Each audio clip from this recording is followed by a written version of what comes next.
So, Okay. how's retirement treating you? Oh, well, I guess I'm retired. I'm just not going to. Well, I was at NBC today, actually. I still have an office there. But it's really not much different. You just don't have to write jokes every single day. You don't have to see every stupid movie. Picture this: a 76-year-old man wakes up before sunrise. Not to rehearse jokes. Not to film a car show. He wakes up to feed his wife breakfast, help her get dressed, and remind her, gently, patiently, who he is. This is Jay Leno's life now. For over 20 years he was one of the most powerful men in television. Millions of people fell asleep to the sound of his voice every single night. He had the fame. He had the cars. He had the empire. But behind closed doors, Jay Leno has been fighting a battle that no amount of money or fame could fix. His wife of over 4 decades was diagnosed with advanced dementia, and in a courtroom in Los Angeles, Jay had to do something he never imagined. Ask a judge for legal permission to protect her. No one expected this from the man known for his easy smile and clean jokes. But that's not even the most surprising part. Because while the world assumed Jay Leno had quietly disappeared into retirement, he was still working. Still touring. Still showing up.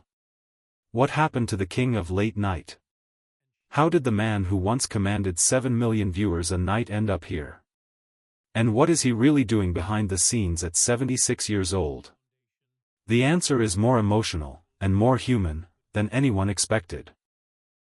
Long before the fame, Jay Leno was just a kid from New Rochelle, New York, with a stutter and a love of making people laugh.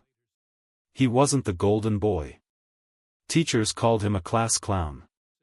Nobody looked at young Jay and saw a future television legend. But he had something most people didn't. Relentless drive. While other comedians partied after gigs, Jay drove hundreds of miles a night, performing at multiple clubs, sometimes 5 or 6 sets in a single evening. He didn't wait for success to find him. He chased it, city by city, stage by stage. By the 1980s the hard work paid off. He became a favorite guest host on The Tonight Show, filling in for the legendary Johnny Carson. Audiences loved his everyman charm. Then in 1992, it happened. Jay Leno was named the official host of The Tonight Show. He wasn't just a comedian anymore. He was the face of an American institution. For years it looked like a fairy tale. Ratings soared. Emmy Awards. The People's Choice Award. He was, by every public measure, on top of the world. But something was quietly building behind the scenes, a tension most fans never saw coming. In 2004, NBC promised The Tonight Show to a rising star, Conan O'Brien, set for the year 2009. It seemed like a peaceful transition. Jay would step aside. Conan would take over. It didn't happen that way.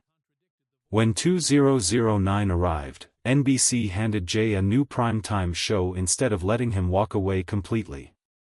Conan got The Tonight Show as planned, but ratings struggled, network anxiety grew, and within months, NBC made a stunning decision. Pull Jay back into the host chair. The backlash was immediate. And brutal. Late-night television turned into a public war. Headlines called it one of the ugliest chapters in TV history. For a man known for his likable, non-controversial image, it was a shocking storm to be caught in. Jay returned to the desk in 2010. He stayed on top for years afterward. But something had shifted. And that public battle would only be the beginning. By the early 2010s, Jay was still winning in the ratings.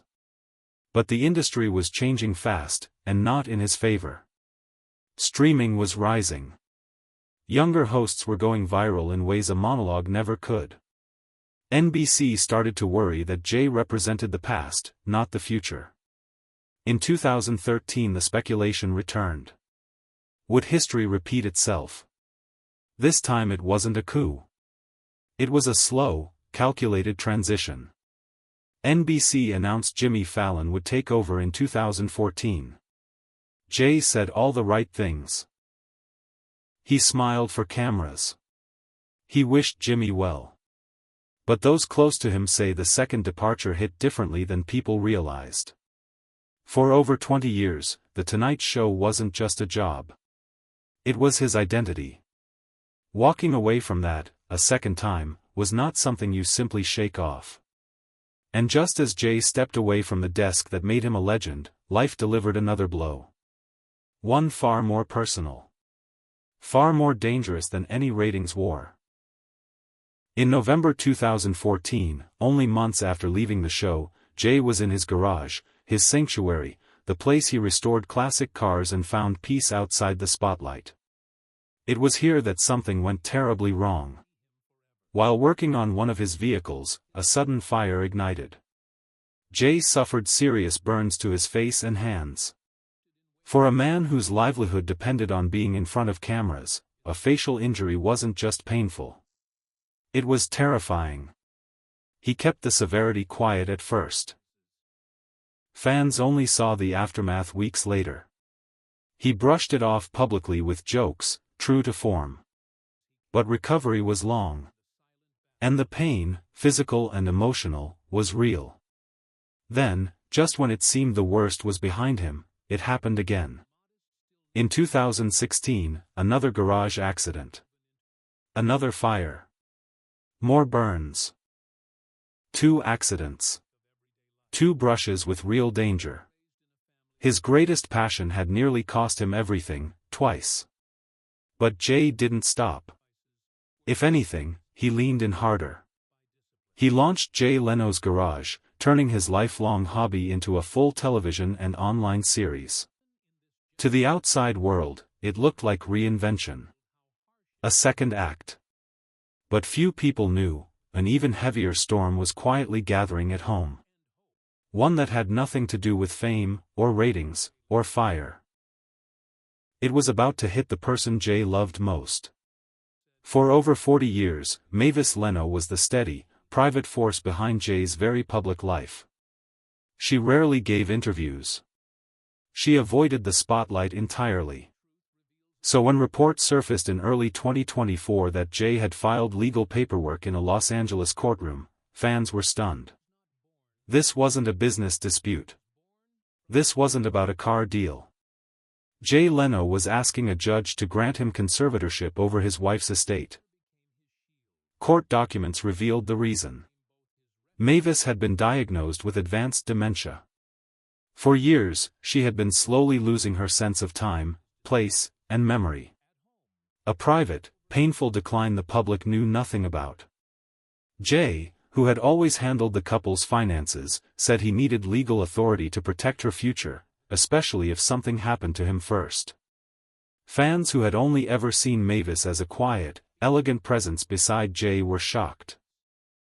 No one had any idea the woman behind the legend was fighting a battle far more serious than anything on a stage or a stadium tour. In April 2024, the judge granted his request. The court found clear evidence the conservatorship was necessary, and told Jay directly, "Everything you are doing is right." For a man the public knew as a comedian, quick with a joke, always smiling, this was as raw and real as it gets. But what came next revealed something decades of monologues never could. Instead of retreating from public life, Jay chose a different path. He became his wife's full-time caretaker. Not from a distance. Hands-on. He has spoken about helping Mavis eat, helping her through the day, gently reminding her of memories she can no longer hold on to on her own. He's described using flashcards, photos from their life together, pointing and reminding her who people are, finding laughter inside heartbreak, because, in his words, that's what a real marriage means.